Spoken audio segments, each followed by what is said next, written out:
नमस्कार बच्चों उम्मीद है आप अपने स्थान पर स्वस्थ और सुरक्षित होंगे। बच्चों आज हम कक्षा 6 का अध्याय 9 करने जा रहे हैं और इस अध्याय का नाम है व्यापारी, राजा और तीर्थयात्री। आप सोच रहे होंगे ये व्यापारी, राजा और तीर्थयात्री इकट्ठे कैसे हैं। वास्तव में क्या है कि हम जो अध्याय पढ़ने जा रहे हैं वो लगभग आज से कह सकते हैं 1500 और 2000 साल पहले के बीच का है।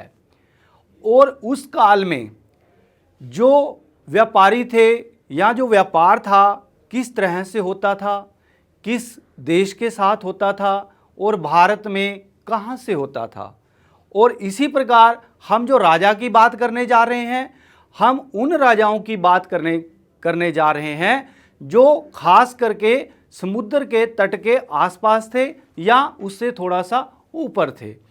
और उसी के साथ हम जो तीर्थयात्रियों की बात करने जा रहे हैं वो चाहे अपने देश के यात्री हैं, एक स्थान से दूसरे स्थान पर जाते हैं, या दूसरे देशों से जो भारत में आए यात्री, खास करके जो चीन से यात्री आए जैसे फाहियान या ह्यूनसांग, हम उनकी बात करेंगे कि वो क्यों भारत में आए और किस लिए और वो क्या यहाँ से लेकर के गए।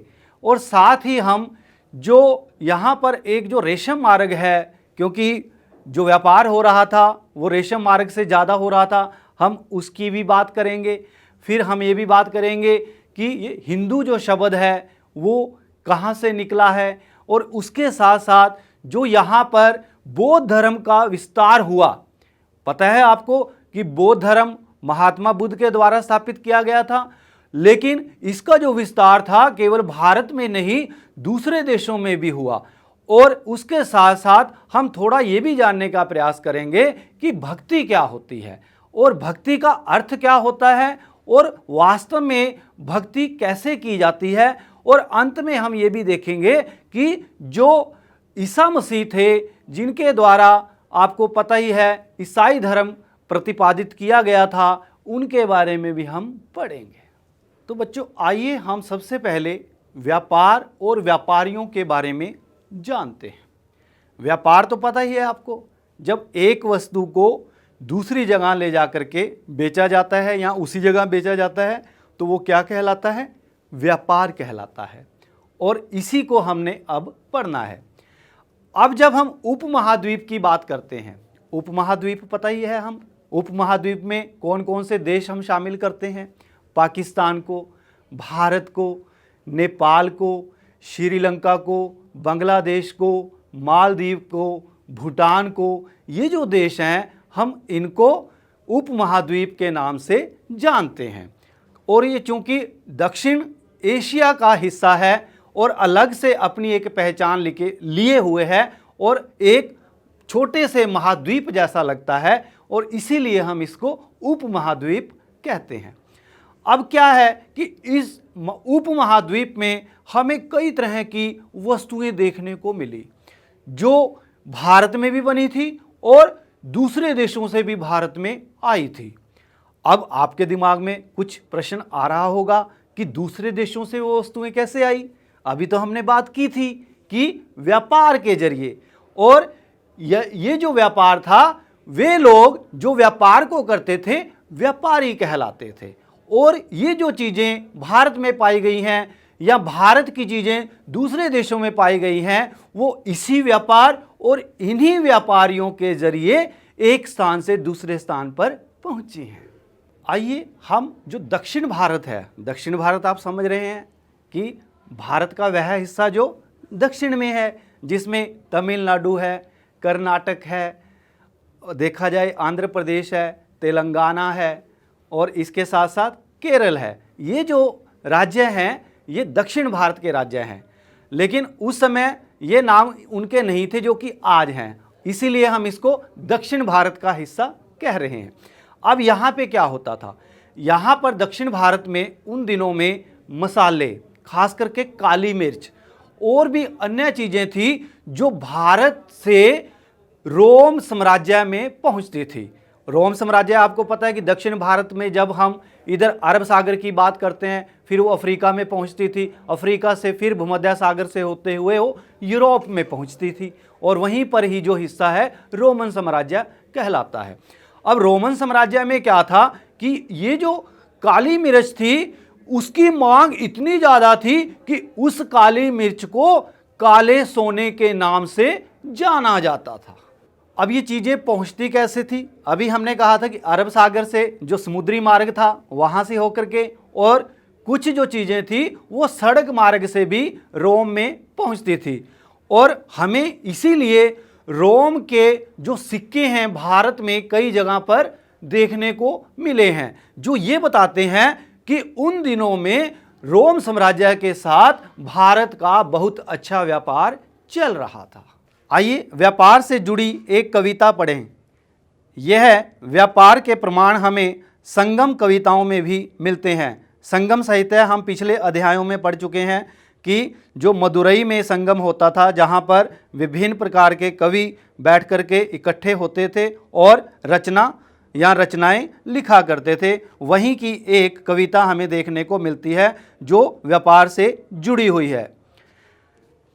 समुद्री जहाज़ों पर लाए गए तेज तर्रार घोड़े, गाड़ियों पर काली मिर्च की गठरियाँ, हिमालय से मिले रतन और सोना, दक्षिण की पहाड़ियों से चंदन की लकड़ियाँ, दक्षिणी सागर के मोती और पूर्वी सागर के मूंगे, गंगा और कावेरी की फसलें, श्रीलंका से आए खाद्यान्न, म्यांमार के बने मिट्टी के बर्तन और दुर्लभ कीमती आयात।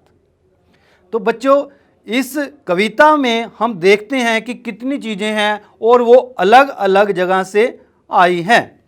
आइए अब हम दक्षिण भारत में समुद्री तट के साथ लगे हुए राजाओं के बारे में जानें। ये जो दक्षिण भारत का हिस्सा है, इसमें पठार भी हैं, इसमें पर्वत भी हैं, इसमें मैदानी भाग भी है। और यहाँ पर जो मैदानी भाग है, जो कावेरी नदी का आसपास का हिस्सा है, वो बहुत ही उपजाऊ था, और इसीलिए क्या था कि यहाँ पर अपनी शक्ति बढ़ाने के लिए यहाँ पर विभिन्न राजाओं के बीच में संघर्ष भी हमें देखने को मिलते हैं। यहाँ पर दक्षिण भारत में इस समय 3 प्रमुख राजा थे, जिन्हें मुख्य रूप से मूवेंदार के नाम से जाना जाता है। और ये 3 जो राजा थे वो थे चेर, पांड्य और चोल। जो अगर हम बात करें, चेर राज्य आधुनिक जो केरल है वहाँ पर स्थापित था, और जो पांड्या राजा है जो आधुनिक तमिलनाडु का मदुरई वाला हिस्सा है वहाँ पर इसका राज्य था, और इसीलिए पांड्या की जो राजधानी थी वो मदुरई भी थी, और चोल थोड़ा सा ऊपर थे, और इनके बीच में आपस में संघर्ष भी चलते रहते थे। लेकिन ये तीनों ही बहुत ही शक्तिशाली थे, क्योंकि इनके पास काफ़ी संपदा इकट्ठी हो गई थी। जो हमने अभी मूवेंदार की चर्चा की है, ये 3 शासक परिवारों के मुखियाओं के लिए किया गया है। अभी हमने चोल, चेर तथा पांड्य राज्यों की बात की है। इन तीनों मुखियाओं के अपने 2-2 सत्ता केंद्र थे। इनमें से एक तटीय हिस्से में और दूसरा अंदरूनी हिस्से में था। इस तरह 6 केंद्रों में से 2 बहुत महत्वपूर्ण थे। एक चोलों का पत्तन पुहार या कावेरीपट्टनम, दूसरा पांड्यों की राजधानी मदुरई। पत्तन बच्चों जो बंदरगाह होती है, जहाँ पर जहाज आते हैं, सामान को उतारते हैं और लाते हैं, उसको पत्तन कहा जाता है। इन तीनों राज्यों के लगभग 200 साल के बाद यहाँ दक्षिण भारत में एक नया राज्य अस्तित्व में आया, जिसका नाम था सातवाहन राज्य। और कहा जाता है इस सातवाहन वंश में गौतमी पुत्र शातकर्णी बहुत ही शक्तिशाली हुआ। उसकी जो माता थी गौतमी बलश्री, उसका एक अभिलेख मिला है, और उस अभिलेख में उसे दक्षिणापथ का स्वामी कहा गया है। दक्षिणापथ का अर्थ होता है दक्षिण की ओर जाने वाला रास्ता, और वहाँ पर जो कई चीज़ें मिली हैं वो वाकई में बताती हैं कि जो सातवाहन थे वो दक्षिणा पथ के स्वामी थे, और जो गौतमी पुत्र शातकर्णी था उसने पूर्वी हिस्से में भी, पश्चिमी तट पर भी और दक्षिणी तट पर भी अपनी सेनाएं भेजी थी और वहाँ पर अपनी विजय प्राप्त करने का प्रयास किया था। आइए अब हम रेशम और रेशम मार्ग की कहानी पढ़ें। अब बच्चों, रेशम आपको पता ही है, ये एक कपड़ा होता है, लेकिन ये जो कपड़ा होता है बहुत ही कीमती, बहुत ही चमकीला, बहुत ही मुलायम प्रकार का एक कपड़ा होता है। अब आपके दिमाग में आ रहा होगा कि ये जो रेशम है, रेशम का कपड़ा है, कैसे निकाला जाता है या कैसे प्राप्त होता है। बच्चों, ये एक कीड़ा होता है, रेशम का कीड़ा, और वहाँ से ही कच्चा रेशम निकाला जाता है रेशम के कीड़े से, और फिर रेशम की क्या होता है, सूत तैयार होता है, फिर उसकी बुनाई होती है, और तब ये एक प्रकार से जो रेशम है तैयार होता है। कहा जाता है कि जो रेशम का जो आविष्कार था वो सबसे पहले चीन में आज से लगभग 7000 साल पहले हुआ था, लेकिन चीन ने शुरू में इसको छुपाए रखा, लेकिन उसने व्यापार करना था। अब धीरे धीरे क्या हुआ, चीन से ये जो रेशम था वो धीरे धीरे दूसरे देशों में जाने लगा, और जो व्यापारी थे उनके माध्यम से कई लोगों को पता चल गया कि जो रेशम है वो क्या है और वो कहाँ पैदा होता है। इस तकनीक को उन्होंने हजारों साल तक बाकी दुनिया से छुपाए रखा, पर चीन से पैदल, घोड़ों या ऊँटों पर कुछ लोग दूर दूर की जगहों पर जाते थे और अपने साथ रेशमी कपड़े भी ले जाते थे। जिस रास्ते से ये लोग यात्रा करते थे वह रेशम मार्ग या सिल्क रूट के नाम से प्रसिद्ध हो गया। कभी कभी चीन के शासक ईरान और पश्चिमी एशिया के शासकों को उपहार के तौर पर रेशमी कपड़े भेजते थे। यहाँ से रेशम के बारे में जानकारी और भी पश्चिम की ओर फैल गई। करीब 2000 साल पहले रोम के शासकों और धनी लोगों के बीच रेशमी कपड़े पहनना एक फैशन बन गया। इसकी कीमत बहुत ही ज़्यादा होती थी, क्योंकि चीन से इसे लाने में दुर्गम पहाड़ी और रेगिस्तानी रास्तों से होकर जाना पड़ता था। यही नहीं, रास्ते के आसपास रहने वाले लोग व्यापारियों से यात्रा शुल्क भी मांगते थे। बच्चों, ये जो मानचित्र दिखाया गया है, ये जो आप मानचित्र देख रहे हैं, इसमें जो रेशम मार्ग या जो सिल्क रूट है और उसकी जो विभिन्न शाखाएं हैं उनको दिखाया गया है। अब क्या होता था, ज़्यादा से ज़्यादा या बड़े से बड़े शासक क्या करते थे, इन रेशम मार्गों पर अपना नियंत्रण स्थापित करना चाहते थे। आप सोचते होंगे क्यों? क्योंकि उन्हें पता था कि जो व्यापारी यहाँ से जाएंगे तो अगर उनका नियंत्रण इस रेशम मार्ग पर होगा तो उन्हें उन व्यापारियों से शुल्क भी मिलेगा, उपहार भी मिलेंगे और भी कई प्रकार की चीज़ें मिलेंगी। और बदले में ये शासक क्या करते थे, क्योंकि जब रेशम मार्ग से रेशम लेकर जाया जाता था तो कुछ लुटेरे उस रेशम को लूट लेते थे, लेकिन ये जो शासक थे उपहारों और शुल्कों के बदले में इन व्यापारियों की उन लुटेरों से सुरक्षा किया करते थे। सिल्क रूट पर नियंत्रण रखने वाले शासकों में सबसे प्रसिद्ध कुषाण थे। करीब 2000 साल पहले मध्य एशिया तथा पश्चिम उत्तर भारत पर इनका शासन था। पेशावर और मथुरा इनके दो प्रमुख शक्तिशाली केंद्र थे। तक्षशिला भी इनके ही राज्य का हिस्सा था। इनके शासनकाल में ही सिल्क रूट की एक शाखा मध्य एशिया से होकर सिंधु नदी के मुहाने के पत्तनों तक जाती थी। फिर यहाँ से जहाज़ों द्वारा रेशम पश्चिम की ओर रोमन साम्राज्य तक पहुँचता था। इस उपमहाद्वीप में सबसे पहले सोने के सिक्के जारी करने वाले शासकों में कुषाण थे। सिल्क रूट पर यात्रा करने वाले व्यापारी इनका उपयोग किया करते थे। बच्चों, अब आप सोच रहे होंगे कि ये जो सिल्क रूट था या रेशम मार्ग था, इस पर गाड़ियाँ या बैलगाड़ी या घोड़ा गाड़ी नहीं चलती थी। क्यों? यहाँ पर जो रास्ता था बड़ा ऊबड़ खाबड़ होता था, पहाड़ी होता था, और इसलिए वहाँ जाने के लिए केवल घोड़े, ऊंट, गधे या खच्चर ही प्रयोग किए जा सकते थे। आइए बच्चों, अब हम बौद्ध धर्म के प्रसार और विस्तार के बारे में पढ़ें। हम पहले ही पढ़ चुके हैं कि लगभग आज से 2300 साल पहले जो महात्मा बुद्ध पैदा हुए और उनके द्वारा जो बौद्ध धर्म था किस प्रकार उसने अपनी ख्याति पाई। लेकिन उसके बाद धीरे धीरे जो बौद्ध धर्म था और आगे बढ़ा, उसको कई राजाओं ने, कई व्यापारियों ने संरक्षण प्रदान किया, जिसकी वजह से बौद्ध धर्म का विस्तार केवल भारत में नहीं बल्कि दूसरे देशों में भी हुआ। ये जो हम कुषाण वंश की बात कर रहे हैं, यहीं का एक प्रमुख राजा था कनिष्क। उसने भी बौद्ध धर्म को बहुत आश्रय दिया। उसके काल में एक बौद्ध संगीति बुलाई गई, जहां पर बहुत से विद्वान इकट्ठे हुए और उन्होंने अपने विचार विमर्श किए। और ये भी कहा जाता है कि इसी के काल में ये जो कनिष्क था, उसके काल में, उसके दरबार में एक कवि था अश्वघोष, और उसने बुद्ध चरित एक रचना लिखी महात्मा बुद्ध से संबंधित। और इसीलिए साथ साथ इस काल में और भी बौद्ध धर्म से संबंधित चीज़ें हुई।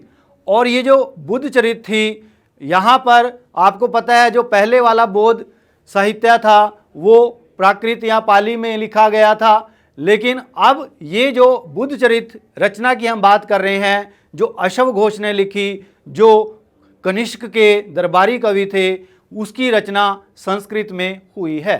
और इसी समय बौद्ध धर्म की एक नई शाखा का विस्तार हुआ, और ये शाखा थी महायान। अब इस महायान शाखा में क्या होता था, दो प्रमुख बातें थी।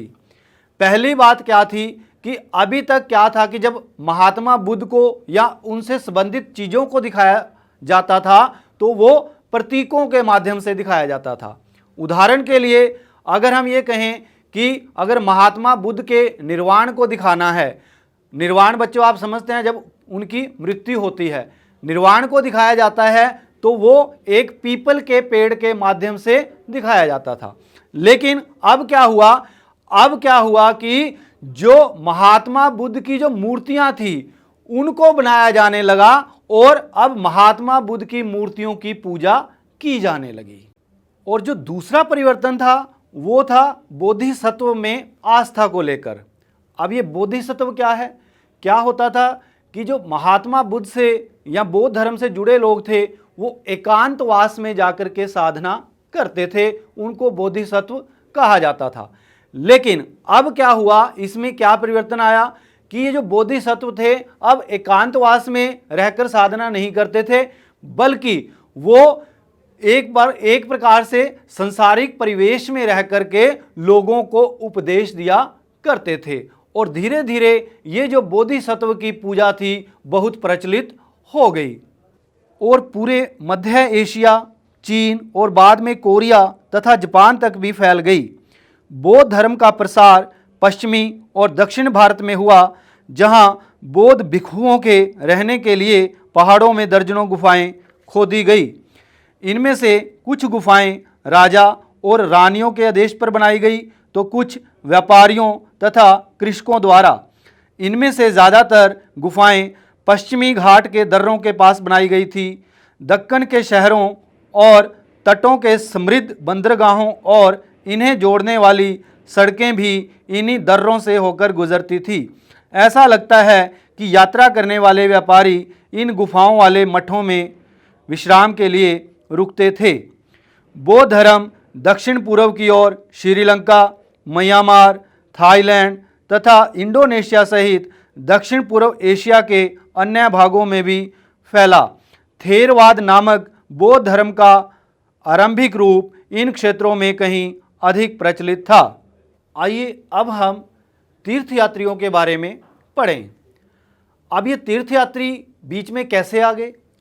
वास्तव में क्या होता था, जब ये व्यापारी सामान को एक स्थान से दूसरे स्थान पर लेकर जाते थे तो साथ साथ इनके तीर्थयात्री भी चलते थे। ताकि उनके साथ जाने में उनको थोड़ी सुरक्षा भी मिल जाए और साथ में उन्हें रास्तों का भी पता चल जाए। अब ये तीर्थयात्री होते कौन हैं? चाहे वो स्त्री है चाहे वो पुरुष है, वो क्या करते हैं? अपनी प्रार्थना को अदा करने के लिए किसी तीर्थ स्थान की यात्रा करते हैं, इसीलिए इनको तीर्थयात्रियों के नाम से जाना जाता है।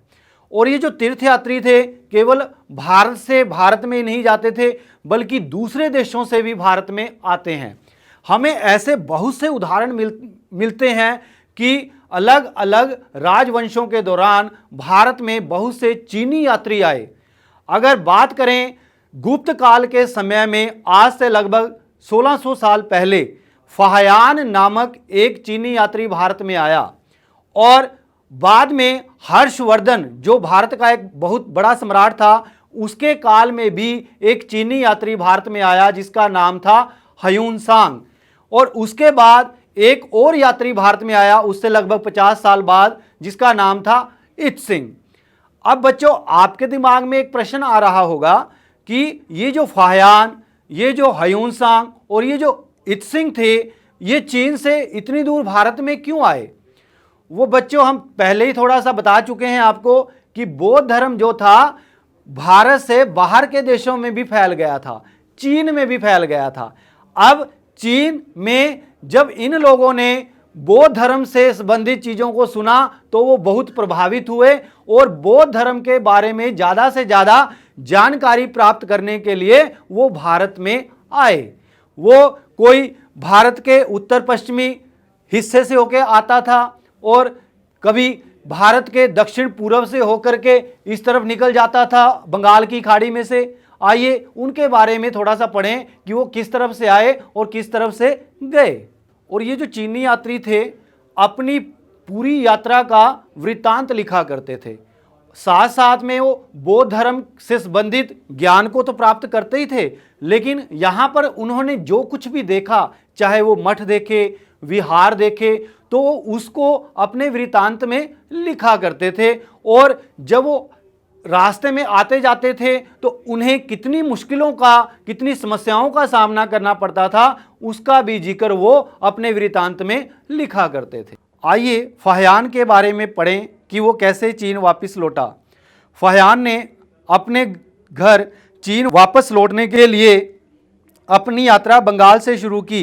वह व्यापारियों के एक जहाज पर चढ़ा। मुश्किल से वो 2 दिन ही चल पाए थे कि एक समुद्री तूफान में फंस गए। व्यापारी अपने जहाज को डूबने से बचाने के लिए उसमें से अपने माल को फेंककर जहाज को हल्का करने की कोशिश करने लगे। फाहियान ने भी अपने सामान को तो फेंक दिया, पर अपनी उन पांडुलिपियों और बुद्ध की मूर्तियों को नहीं फेंका जिन्हें उसने अपनी भारत यात्राओं के दौरान संकलित किया था।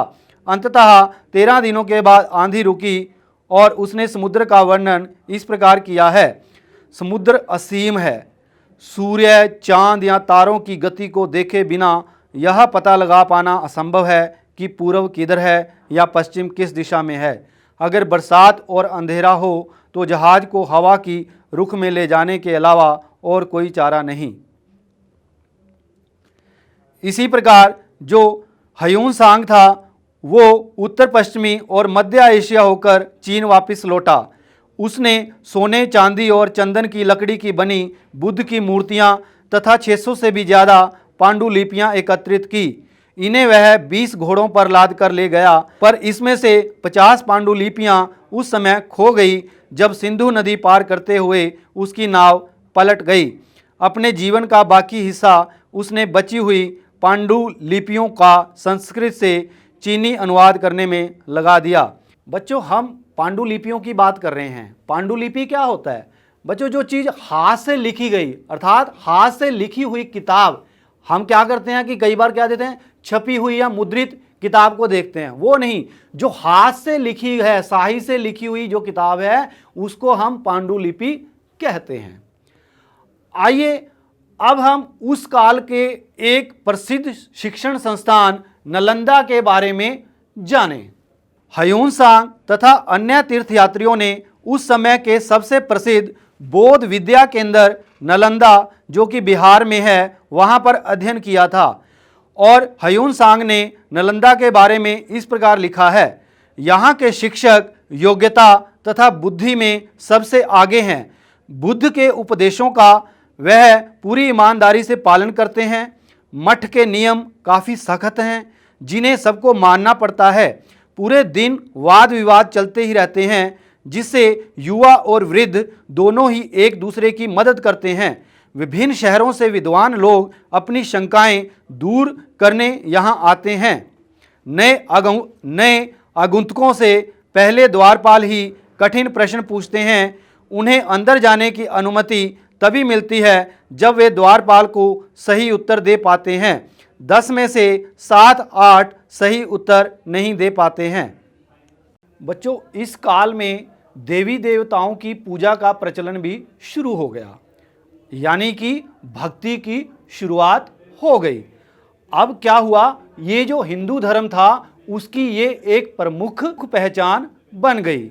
शिव, विष्णु और दुर्गा जो देवी देवता थे उनकी लोग पूजा करने लगे। भक्ति का क्या अर्थ है? भक्ति भज शब्द से बना है जिसका अर्थ विभाजित करना या हिस्सेदारी होता है।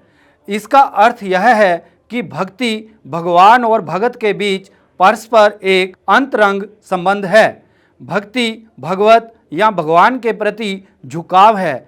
भगवत का एक अर्थ यह भी है जो अपने ऐश्वर्य तथा सुख को भक्तों के साथ बांटता है, यानी भगत या भागवत अपने देवी देवता के भग का हिस्सेदार होता है।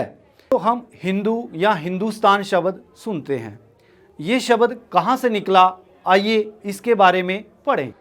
हिंदू शब्द इंडिया शब्द की तरह ही सिंधु या इंडस से निकला है। यह शब्द अरबों तथा ईरानियों द्वारा उन लोगों के लिए उपयोग किया जाता था जो सिंधु नदी के पूर्व में रहते थे। क्या कारण था कि जो अरब थे उनको सा को अच्छी तरह से बोलना नहीं आता था, वो सा को हा बोलते थे, इसलिए सिंधु नदी के उस तरफ रहने वाले लोगों को वो हिंदू कहने लगे और यही शब्द उनके धार्मिक विश्वास तथा सांस्कृतिक परंपराओं के लिए भी प्रयुक्त होता था। आइए बच्चों, अब हम ईसा मसीह के बारे में पढ़ें। कहा जाता है कि आज से लगभग 2000 साल पहले ईसा मसीह का जन्म एक शहर बेथलेहम में हुआ। यह शहर उस समय रोमन साम्राज्य का हिस्सा था। ईसा मसीह ने स्वयं को इस संसार का उद्धारक बताया। उन्होंने दूसरों को प्यार देने और उसी तरह दूसरों पर विश्वास करने का उपदेश दिया जिस तरह हर व्यक्ति दूसरों से प्यार और विश्वास की उम्मीद रखता है। और उनके द्वारा जो धर्म प्रतिपादित किया गया उसको ईसाई धर्म के नाम से जाना जाता है। तो बच्चों, इसी के साथ हमारा ये जो अध्याय था व्यापारी, राजा और तीर्थयात्री समाप्त हुआ। उम्मीद है कि आपको व्यापारी, राजाओं और तीर्थयात्रियों के बारे में अच्छी तरह से समझ आ गया होगा। फिर भी आपने कितना पढ़ा, कितना जाना, कितना समझा, आइए थोड़े से प्रश्न उत्तर के माध्यम से उसको जानने का प्रयास करें। पहले हम बहुविकल्पी प्रश्न करेंगे। प्रश्न, रोमन साम्राज्य में काली मिर्च को किस नाम से पुकारा जाता था? विकल्प हैं तीखा सोना, काला सोना, महंगा सोना, सस्ता सोना और सही विकल्प है काला सोना। प्रश्न, मुवेंदार शब्द किस राज्य के लिए प्रयोग किया गया है? विकल्प हैं चोल, चेर, पांड्य, ये सभी। मुवेंदार इन सभी के लिए प्रयोग किया गया है, तो ये सभी वाला विकल्प सही है। प्रश्न, रेशम बनाने की तकनीक का आविष्कार सबसे पहले किस देश में हुआ? विकल्प हैं भारत, श्रीलंका, चीन, रूस। बिल्कुल सही, इसका उत्तर है चीन। प्रश्न, बुद्ध चरित्र की रचना किसने की थी? विकल्प हैं अश्वघोष, कनिष्क, फाह्यान, ह्यून सांग। बिल्कुल सही, अश्वघोष इसका सही उत्तर है। प्रश्न, नालंदा निम्न में से किस लिए प्रसिद्ध था? विकल्प हैं धार्मिक स्थान, शैक्षणिक संस्थान, एक विहार, एक मंदिर। बिल्कुल सही, नालंदा एक प्राचीन काल में शैक्षणिक संस्थान था। अब हम लघुतरात्मक प्रश्न करेंगे। प्रश्न 1, तीर्थयात्री कौन होते हैं? उत्तर, तीर्थयात्री वे स्त्री पुरुष होते हैं जो प्रार्थना के लिए पवित्र स्थानों की यात्रा किया करते हैं। प्रश्न 2, बौद्ध धर्म की महायान शाखा के बारे में 2 बातें बताएं। उत्तर, इसमें महात्मा बुद्ध को संकेतों की बजाय मूर्ति द्वारा दर्शाया जाता था। अब बोधिसत्व एकांतवास में साधना करने की बजाय लोगों को शिक्षा देने लगे और संसारिक परिवेश में ही रहने लगे। प्रश्न 3, रेशमी कपड़ा कैसे तैयार किया जाता है? उत्तर, रेशमी कपड़ा तैयार करना एक जटिल प्रक्रिया है। रेशम के कीड़े से कच्चा रेशम निकालकर सूत कताई होती है और फिर उससे कपड़ा बुना जाता है। अब हम एक मिलान वाला प्रश्न करेंगे। 2 सूचियां दी गई हैं, सूची 1 और सूची 2। एक सूची में दिए गए हैं स्थल और सूची 2 में दिए गए हैं उनकी प्रसिद्धि किस वजह से है। सूची 1 में जो दिया गया है वो है पुहार, मदुरई, बेथलेहम, पेशावर। सूची 2 में दिया गया है पांड्यों की राजधानी, चोलों का पत्तन, कुषाण शासकों के समय का एक प्रमुख केंद्र, ईसा मसीह का जन्म। आइए अब हम सूची 1 को सूची 2 से मिलाएं। पुहार को हम चोलों का पत्तन से मिलाएंगे क्योंकि ये चोलों की एक बंदरगाह थी। मदुरई को हम पांड्यों की राजधानी से मिलाएंगे क्योंकि मदुरई पांड्यों की राजधानी थी। बेथलेहम को हम ईसा मसीह का जन्म से मिलाएंगे क्योंकि इसी स्थान पर ईसा मसीह का जन्म हुआ था। पेशावर को हम कुषाण शासकों के समय का एक प्रमुख केंद्र से मिलाएंगे क्योंकि कुषाण शासकों के समय में पेशावर एक प्रसिद्ध केंद्र था। और इसी के साथ हमारा ये अध्याय समाप्त हुआ। स्वस्थ रहें, सुरक्षित रहें। धन्यवाद।